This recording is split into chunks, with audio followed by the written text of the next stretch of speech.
pagmamahalan talagang hindi mo makasabing makatag na makatag At at may mga forever. pagmamahalan talagang tumatagal ng panghabang buhay. Mm. Itong pag-uusapan namin ngayon ay isang relasyong wasak na wasak na. Dahil hiwalay na ang Dicolor at Puti ni Miss Lea Salonga, ang ating pambansang kayamanan, at ang kanyang businessman's husband na si Rob Chen. If I remember it right, Mara, di ba?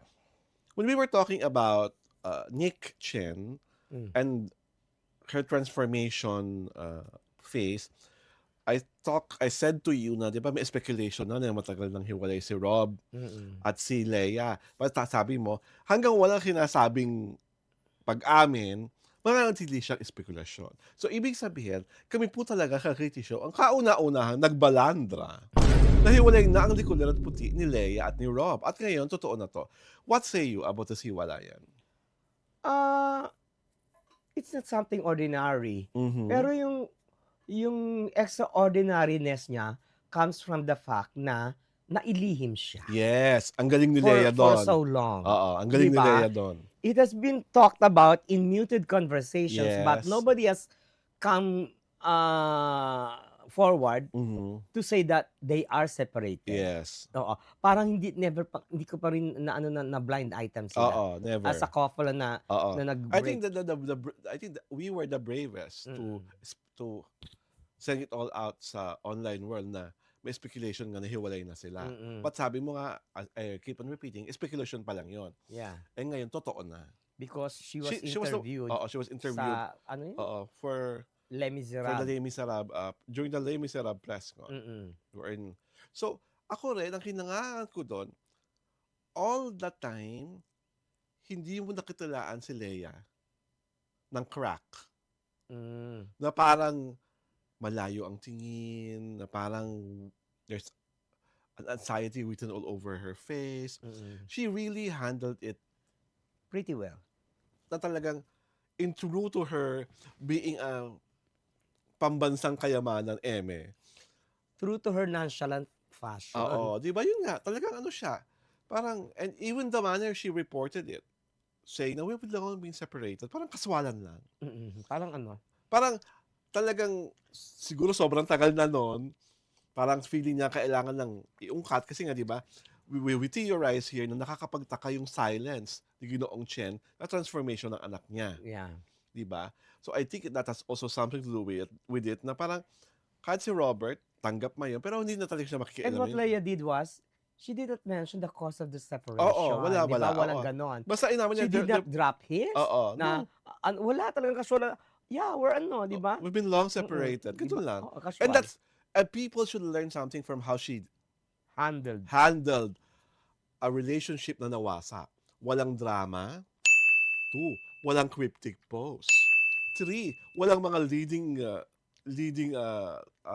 words or whatsoever. Walang washing of dirty linen. Oo, isa pa yun. Diba? Ganun dapat, pag maghihiwalay kayo, ganun kasosyal. Diba? Walang iiyak-iyak on national TV. Walang kasabing, she even said that may partner na si Rob, pero she's happy for them. Alam mo kasi, matagal na eh. Oh, yun Kaya, recover na siya, di ba? Had it been, yung at the peak of the separation, the earliest stage. I think she una-una, I think she will turn down the interview. I think she will shut down the question. Pero ito kasi, matagal na. Kaya yung ano niya, yung kanyang the manner reaction, to it. Iba na. Di Pero ba? hindi, yun nga, ang point ko para is, kahit matagal na yun, nung panahong nagkaroon sila ng separation, I think that was the time we never see her. Baka nasa Amerika siya. Yeah. Di ba? Kasi kung narito siya noon. Kasi si Lea kasi, she is performer that she is, singer that she is, pero she is a very private person. Oh, yun nga. Di ba? She doesn't wallow in publicity o basta kung ano lang yung show niya, yun lang pinag-uusapan. Hindi rin naman. She also wallows in publicity kasi di ba gamit siya si Aga nung she was also promoting her book. Oo. I don't know. Di ba? Sila, muntik. Hindi, predict niya pa doon yung sulat ni Aga Mulak for her. Aga telling that she was the one who got away. Di ba? Marunong siyang manggamit. Talagang gamit niya rin si Aga. Everyone knows how much she likes Aga. Tapos concert, di ba? Nandun si Aga, nandun Mrs. Nandun ang anak. Oo, and she was also dreaming na konting payat pa, she would like to work with Aga. Again. again Mm. on their third movie, if ever. I think this is the right time for her to do that movie because Pero Aga naman is the ano, oh, is on the hefty ay side. wala namang masama if Aga's on the hefty side. Mm, At least mas realistic. Alam namang gano'n. gustuhin niya pa pumayat pa si Aga nung pang 90s era, hindi na kaya ni Aga yon. Kaya naman yun. Talaga Si ba? Sharon nga pumayat Ay, ano iba ka si, ba? Diyos ko. Oh. Sharon, iba si Mm. Aga. Si Aga kasi, lalaki. Mm. Tanggap niya na ang kanyang flaws. Wala na siyang insecurity sa katawan. Mm. Diba? Ano kung mataba ako? Masaya ako, maganda asawa ko. I Parang brought up good kids. I've seen in you the Aga. Alin? Yung ganong mentalidad. Ay, Parang ikaw ganun ka. ay, ganun ako talaga. Why should I be Parang, body? At so the end, Agata ka. at the Agata. at the end of the day, if you keep on, Oo, siya nga yung ganun. Tsaka si Richard. di ba? Yung Baljes and all, Oo. Ibags and all, Kasi parang Black feeling ko, ano and all. you have, wala ka akong, ako personally, wala akong pakialam. Sabihin ako na ako mataba ako, ganun ako. No, I don't care. This is my body. Kasi, I love who I am. Kasi sila lang yung mga artistang ganun di ba? Kasi lahat ngayon, Paparitok paparitok, nagpapaano. Aesthetic center. Oo, nagpapaano ng ilong, Diba? papaano ng Wala mukha. wala akong gano'n. Ako, if ever, my wrinkles will show. Ano lang ako, very Isabella Rossellini. I earned them. My wrinkles, I earned them. Diyos ko. Kape. Ika muna! Isabella Rossellini for whatever European brand. Baka, why should you allow people, why should you be conscious of the judgment of other people? Lalo na kung di mo na sila pamilya, hindi mo na sila friends. Hayaan mo silang, diba? Kaya ako nakutuwa ako, basta basically nakutuwa ako the manner how Leia dealt with the separation. Kasi it shows na kahit pa sabihin mo matagal na kasi may mga babae, sis, na kahit matagal na ang separation, pag naungkat mo yun, nakasakos pa rin, pasok, Ate Shawi. Diba? Lagi siyang, meron siyang something to say. Oo, di ba? When she talks about Richard Gomez, parang si Richard ang totga, di ba? At pag nagpropromote ko na ni Richard, pag may pelikula sila, kung kay Sharon, di ba? Parang asawa niya pa si Richard. Di ba? Ikaw maririmarim. Parang, I was there.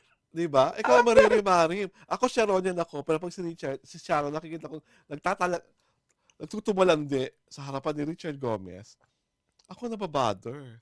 Parang, why were you bothered by something na hindi ka naman involved? Di ba? Hindi ka nahihiya sa asawa? Ni Richard Gomez na si Lucy? At hindi ka rin nahihiya sa asawa mo si Kiko?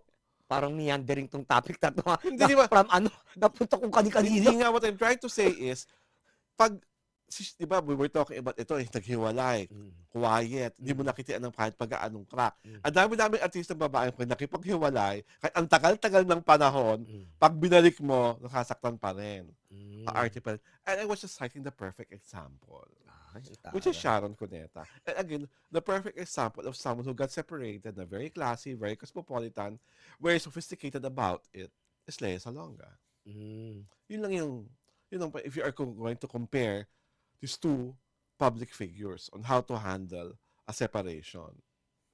Ako naman kasi, ang nagmamatter sa akin, yung matagal na kasi. Kaya ganun na yung reaction niya. Tsaka, Leia is not known for boisterously speaking about her personal life. Oo, diba? Hindi siya ganun She's not like Ellen Adarna.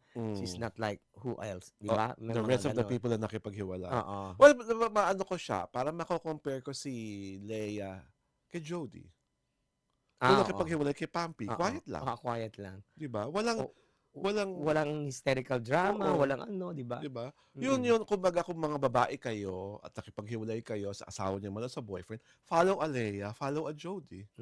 Ganun dapat makipaghiwalay. Quiet ka lang, move on, and live well because living well is your best revenge. Tsaka not that they were not affected. Yeah, of course they were. It's how they handled the pain, yes, the separation, the trying to explain to your parents bakit kayo nagkahiwalay, and even explaining it to your daughter or to your child. At saka ito kasi, it's not only relationship, it's marriage. Yes. That we are talking about. Like yun nga. Kasi yun marriage should be long-lasting, forever-lasting, di ba? To have and to hold, rich or for poor. Kasi lagi ko sinasabi, pag pinakasalan ng isang babae, yun na yun. Yes. Diba? That's the pinnacle of Show of love. Oo. Yun na And yun eh. Birit na yun. and we all know that Leia is not the kind of girl na naglaro, lalo ng Yeah. kabataan niya. Talaga naman, Rob Came to her life, Mm. all of us were expecting this is going to be forever. Kasi pareho Mm. matalino, pareho maganda ang buhay, Yeah. pareho may pinag-aralan, di Mm. ba? But Things happen. there are things that happen, wala tayong magagawa. It's beyond our control.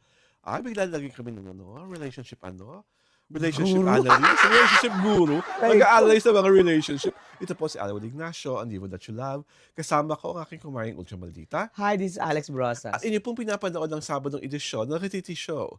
Tarayan at Halakayan Showbiz Edition.